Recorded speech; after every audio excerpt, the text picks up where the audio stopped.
Thought Bubble Audio.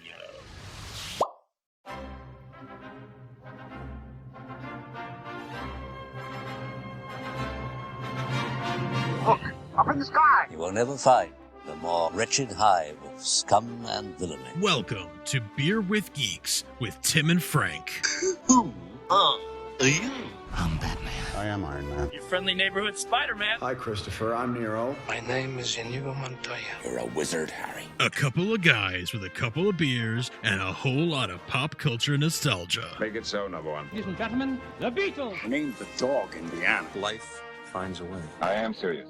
And don't call me Shirley. Now sit back and crack open a cold one, because it's time for Beer with Geeks. It comes in paints. Shaken, not stirred. Great Scott! I was way off. I knew it started with an S, though. Hi, and welcome to Beer with Geeks, where two geeks geek out with beer. I'm Tim, and with me, as always, is Captain Jean-Luc Picard of the USS Enterprise. Captain Jean-Luc Picard of the USS Enterprise. Is that a joke about me being bald? Oh, no, I didn't connect that at all. I was just going to pretend that I was talking to Jean-Luc Picard the entire time, but okay, sure. Wow, I really didn't connect that. You are bald. Beer with Jean-Luc. Geeks, engage. Oh, can you say that one more time? Because I was laughing. Beer with Geeks, engage. Pretty good. I like it. Not that I good. like it. I don't do a So very good. you're British bald, sword. but you have a beard like Riker. You're like a weird combo of the two, and Thank you have you. a forehead. The end. Yeah, that's it. Cool. No, I'll nothing. take that. No Worf references there. I was just Okay, giving I wasn't sure. You okay, have a sure, forehead. Sure. Hi, Hi. How are you today? I'm doing pretty great. How are you doing with all the social distancing? Frank, I feel like I'm in space, but that's okay.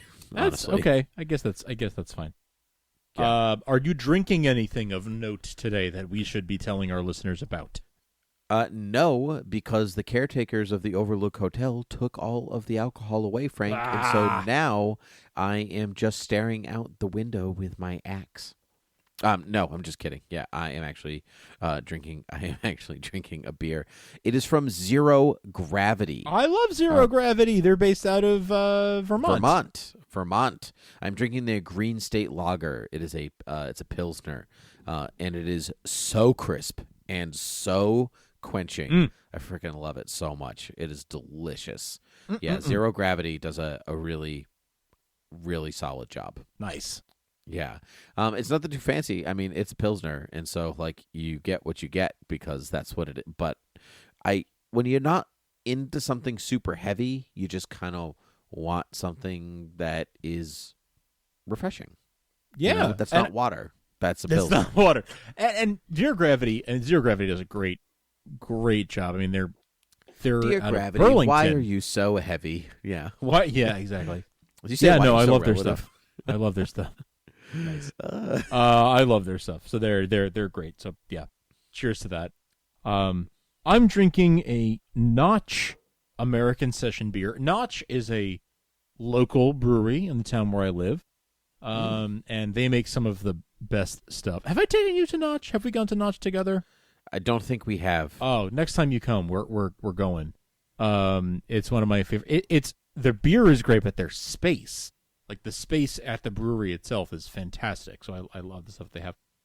They're on a big Czech as in Czech Republic, kick right now, where they I've been following their Instagram stories, and they were in the Czech Republic, and they're very inspired right now. So this is the standard Czech Pils. Oh, And yeah, so it's a Czech style Pils, and let me tell you, man, this is really nice. Their whole thing is session beer, so things that are like sort of south of 5% ABV, low ABV, sessionable things you can drink a lot of, very light stuff. They make at least one gluten-free beer variety that I'm aware of. That's relatively recent. They started doing the gluten-free.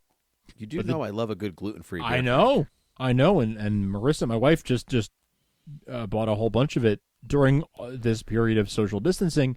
They are doing curbside pickup, and she got a couple of a few of their gluten-free beer. I got they had a deal going where you could get like 6 4-packs for some ridiculous like low price. So I got a bunch of Notch in my fridge right now, and I got a variety pack, and so I'm doing the standard Czech pills right now. Major thumbs up, major approval. I've had this at the tap house and at tap room, and now I'm having it in the can, and it's just as good as I remembered having it fresh off the keg. So, hey, good stuff from Notch. Again, they have distribution in the Massachusetts, in the New England area. Not sure how far flung they are outside of New England, but if you can get your hands on it, it's a recommend from me. That's great. That's great. I love that. Good, I love good. that. I love that very much, Frank. Speaking of things that are a recommend from me, Tim, I have been watching a television series that I very much enjoy and that I have been recommending to you, but understandable, you haven't had the chance yet to partake. Nope. But now that we've been stuck at home for a few weeks, I think it might be time for you to check it out. So I am going to turn to one of our long-beloved recurring segments, and I am going to hit you with my best shot. Ow. Hit me with your best shot. Why don't you hit me with your best shot? Okay, so hit me with your best shot. I am going to I'm going to regale you. What's one of my favorite verbs, regale?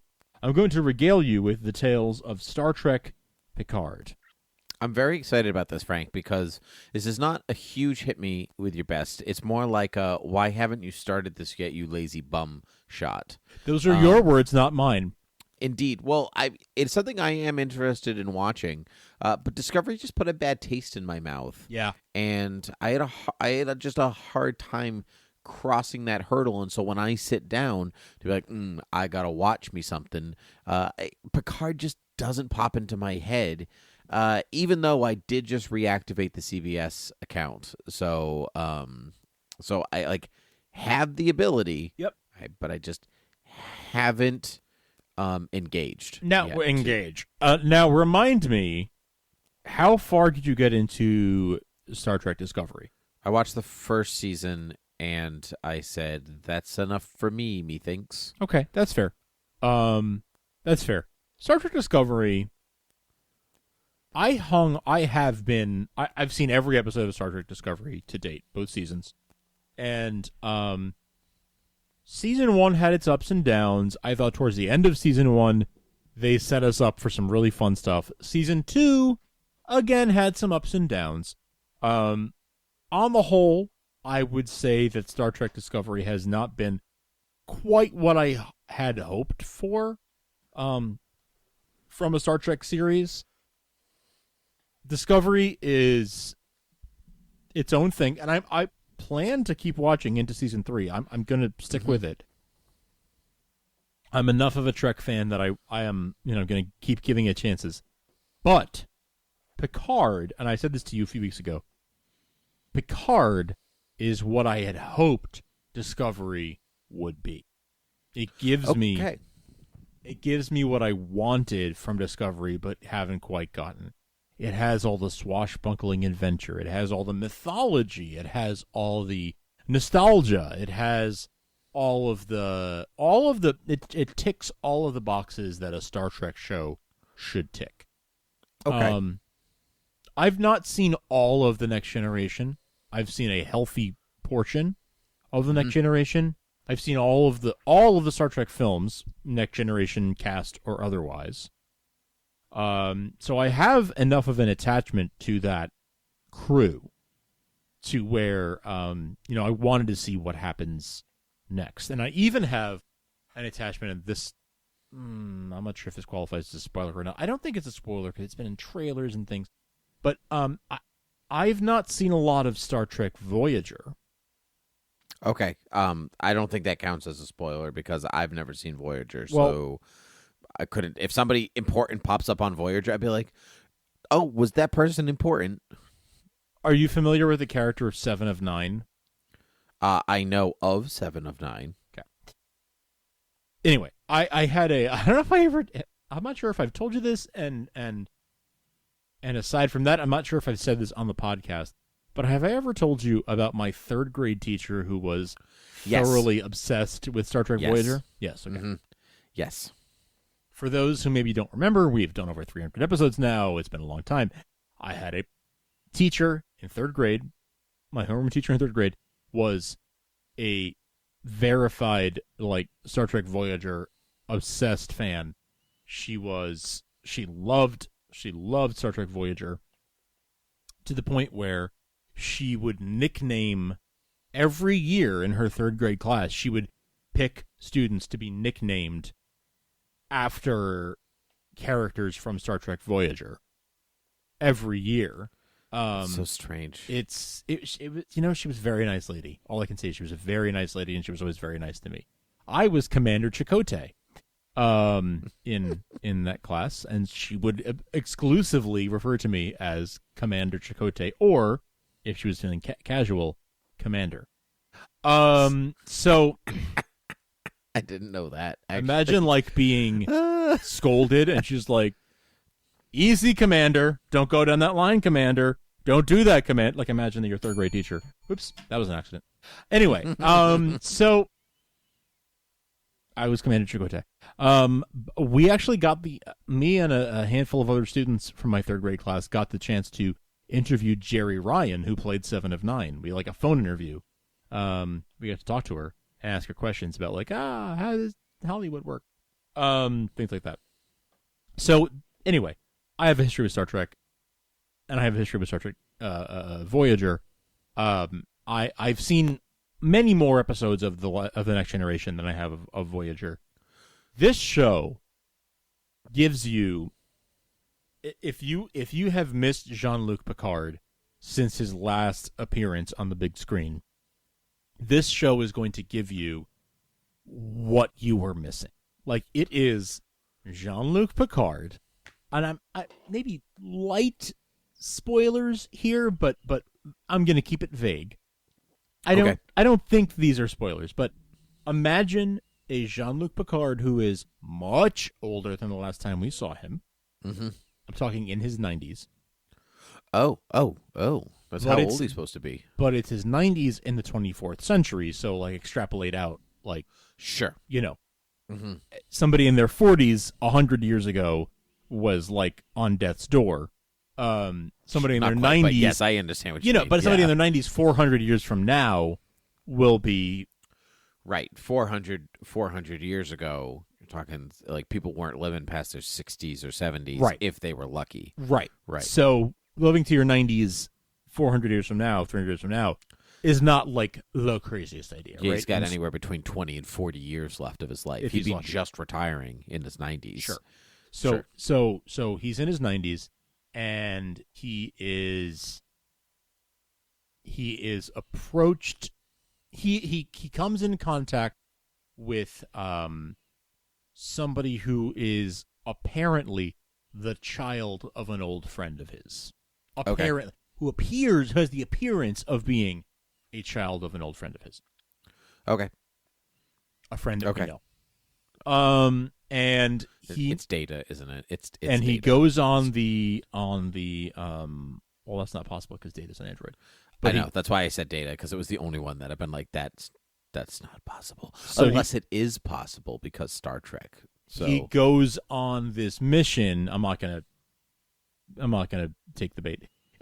He goes on this mission to recover the child of his old friend, the apparent child of his old friend, and along the way he amasses a new crew on a new ship, and he makes new friends along the way. We see people that he has encountered because, again, he's a starship captain. He has been on these many adventures. We see people who he has encountered in his past that maybe we didn't see during the Next Generation years, but who are part of his history. We get to see him going back and revisiting these old friendships that are new to us as an audience, but that are his old connections because he's been around for 90 plus years. we see the new. So in Discovery, the big sort of villains were the Klingons, right? As they were in the original series. In Picard, I don't think this is giving anything away, but the sort of the big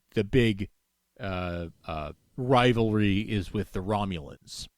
Okay. Was that how it was in Next Generation 2? Or Next the Generation, Borg was the big Borg, bad guy? Yeah, they were focused on the Borg. And the Borg, I'll say they have a role in this series. Okay. They have a part to play. But it's more the Romulans are the sort of the big bad. And we see some of that in some of the films. And there is how shall I say? There is a bit of a hat tip, wink and a nudge to the Kelvin universe, the J.J. Abrams universe. Really? There are some things that it's not direct and it's not played out, but there are some significant things that are integral to the sort of plot of this one season. Gotcha. That definitely have significance to the J.J. Abrams Kelvin universe. Gotcha. Can I actually tell you something about the Kelvin universe? Yeah. So when I saw that movie, 2009, right? I saw it happen. Don't tell me it didn't happen. It didn't happen. Indeed. So the ship, one of the shuttles is named Kelvin, right? You know, the USS Kelvin. And so I saw it with it might have even been you. I know I saw it with you, but I can't remember if it was you that said this. They were like, oh, like that's, the Kelvin, and people were like agreeing, like, so I was like, oh, the Kelvin, it must be a Star Trek thing. And for years, I thought the USS Kelvin was a big Star Trek thing that J.J. Abrams reincorporated this way into this, and that's why it's the Kelvin universe, because it's like, nope, it was just the name of the street that he grew up on. Like, that's ridiculous. Like that, and it's just a personal thing for him, and it's why in The Force Awakens, when Rey is talking to Tito or when she's talking to BB-8, she's like, "Oh yeah, it's just beyond the Kelvin Ridge over there." Mm-hmm. He works Kelvin into his stuff. I don't know if it's the street he grew up on or if it's something to do with his grandfather or something. For some reason, his grandfather, something about that is sticking in my head. Maybe it's the street his grandfather grew up on. Like, maybe, I don't know. But yeah, it's something personal to him. The name Kelvin means something to him. Yeah, which is great. I love that he puts that in every movie. But literally a decade, because I only found out about this sometime between 2019 and 2020, that Kelvin is not a Star Trek thing. Nope. It's actually a J.J. Abrams thing that became a Star Trek thing, and that is my story about the USS Kelvin. No, it's true. It's true. It is. It is a personal thing of J.J. Abrams's that he means a lot to him, enough that he has worked it into several films of his. I will say, turning it back to Picard for just a moment here. Sure. There are some, if you're looking, because I'm trying to hit you with my best shot here, and trying to talk you into watching it. If you are hoping for appearances by beloved cast members that we know and love, you will find some of that. That's good. I kind of knew that already because the internet is not silent about such things. But I have no idea what role anybody plays. I do have one question, and I need you to spoil this for me because it actually will make me hop on board immediately or not. Is Whoopi Goldberg in Picard? No. I feel like there's a but. Yeah. But Patrick Stewart did go on The View for the express purpose of publicly asking Whoopi Goldberg if she would come back and play Guinan on season 2 of Star Trek Picard. Really? To which she said yes. That's great. Oh, see, now I have to watch season 1 just to watch season 2. So I'm on board. Exactly. If that will get you in, that's yes. So she is not in season 1. But she has agreed to appear in season 2, so there you go. And honestly, honest to God, I mean, yeah. Now that I've said like that she's a great appearance in season 2, like everyone thinks there will be a season 2. That's not been confirmed to my knowledge that there will be a season 2, but Patrick Stewart literally went on The View and he was like, the only reason I'm here is to ask you if you will play Guinan on season 2. So apparently there is a season 2 at least being talked about, if not yet confirmed. Okay. But that's being strongly talked about. Did you watch The Newsroom on HBO by any chance? The Aaron Sorkin show? Absolutely. Loved Newsroom. So Allison Pill, who played, I think her character's name was Maggie? Maggie. Yeah. She's in the show, and she's fantastic. I didn't realize that. I like her a lot. I like her a lot, too. You know, I was talking to a coworker a couple of weeks ago when he mentioned that he was watching this show, and I was like, oh, what do you think? And he was like, yeah, I like it. I really don't care for Allison Pill, though. And I was like, what? Like, I love her. I think she's great. Like, why doesn't he like her, or why do you like her so much? I guess like what type of character is she playing? Well, it's not even about her character on this show. I just like her as an actress. Period. Gotcha. Okay, so like whether she's good or bad or like an unlikable character, she's doing a great job. She's doing a great job. He didn't like her like period as an actress outside of the show. I like her period as an actress outside of the show. But we both agreed that we liked her in Newsroom, and so even him who didn't care for her as an actress liked her in Newsroom. I like her in Newsroom, and I love her in this as well. So, she's fantastic in this. We have, like I said, we have some reappearances of some Next Generation characters. There are if you're a Next Generation fan, there are lots of Easter egg references, lots of little character moments, things that will be callbacks to Next Generation. That will be if you are a big Trekker, you will find lots of little things that will make you smile. I would call myself a moderate to mild Trekker. I don't think that I've earned the cred necessarily. I love Star Trek. Like my heart for Star Trek is big, but I haven't consumed enough of it and really gotten into the mythology to the same way that I have with like Star Wars or Superman, to where I could sort of wear the badge of a Trekker and not feel like a poser. But I know my way around the universe, and there are a lot of things that I picked up on, and I want to shout out, there's a great podcast called The Picard, and I'm going to put a link to that in the show notes, because The Picard is run by Dan Benjamin, who is the creator of Fireside.fm, which is actually the platform we host our podcast on, all of the Thoughtable audio podcasts on. He does he's done a fantastic job of covering season 1 of Picard on his podcast, The Picard. So shout out to Dan Benjamin for a good job well done there. So I will link that in the show notes. If you're looking for a good podcast to listen to episode by episode, he and his two co-hosts, Keith and Hattie, the three of them are a fantastic trio, talking about they run the gamut of Keith is a super intense Star Trek fan. Dan is a big Star Trek fan, but maybe doesn't know all the minutia that Keith knows. And then Hattie is she's watched some of it, but she doesn't know all of it the way the other guys do. That's me. So it's really fun because it runs the gamut. I'm kind of more like Dan, where like I know a lot of Trek. I probably know less than Dan does, but I know a lot of Trek, but I don't know as much as Keith does, and I know more than Hattie does. So I'm sort of somewhere in the middle. The three of them are a fun trio of like, you've got every sort of level of Trek fandom there represented, and they're all really smart, and they're very entertaining and they're very fun. That's good.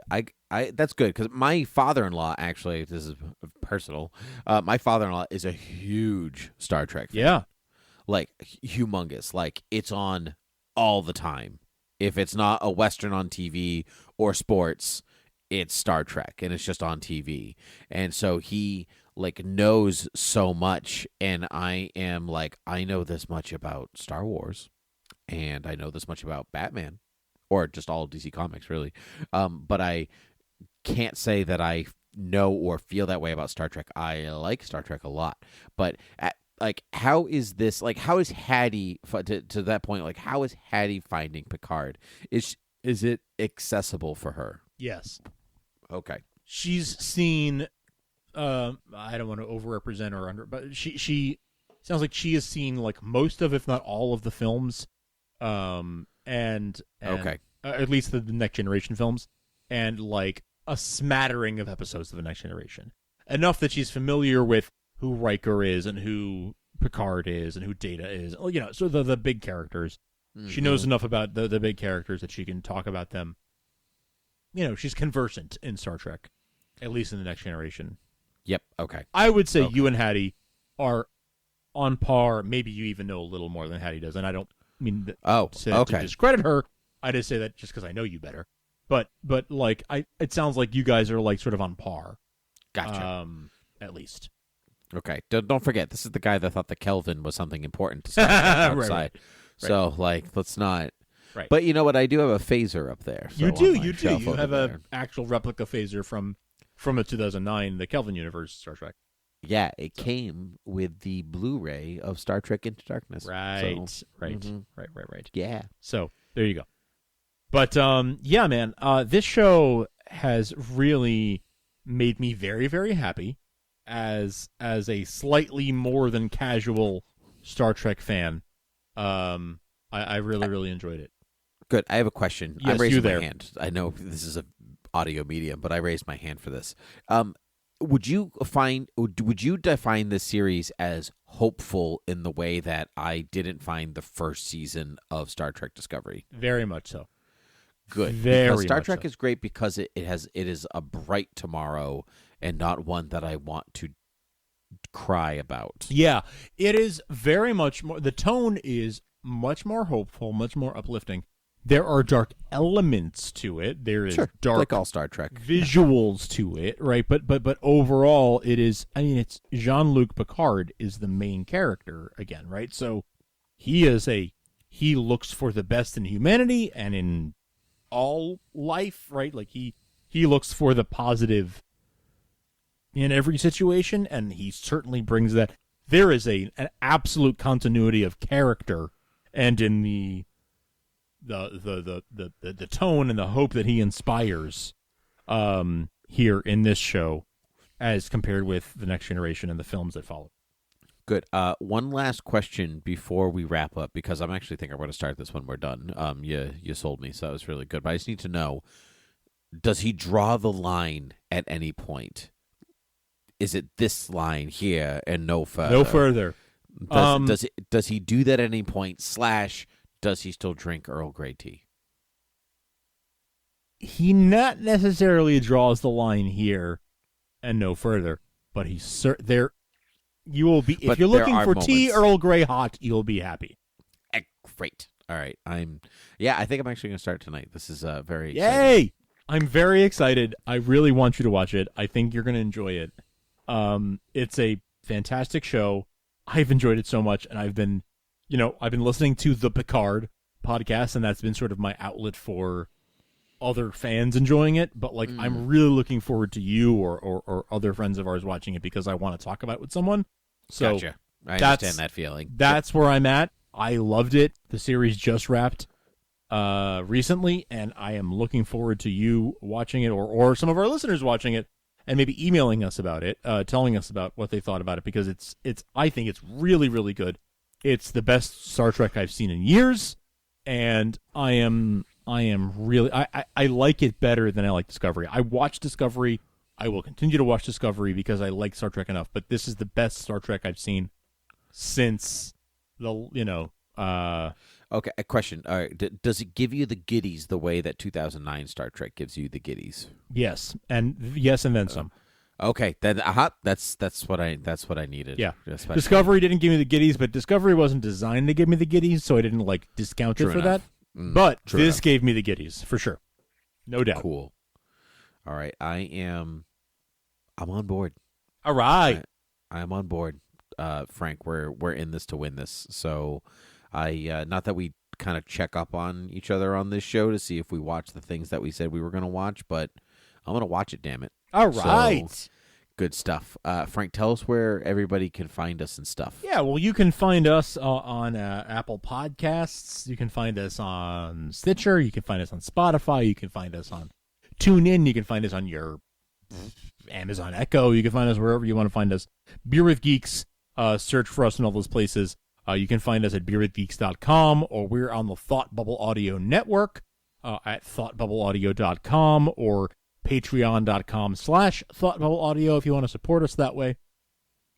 You can find us at Beer with Geeks on Twitter and Instagram and Gmail and all the places that you can find us. Beer with Geeks is the place to look for us. Good stuff.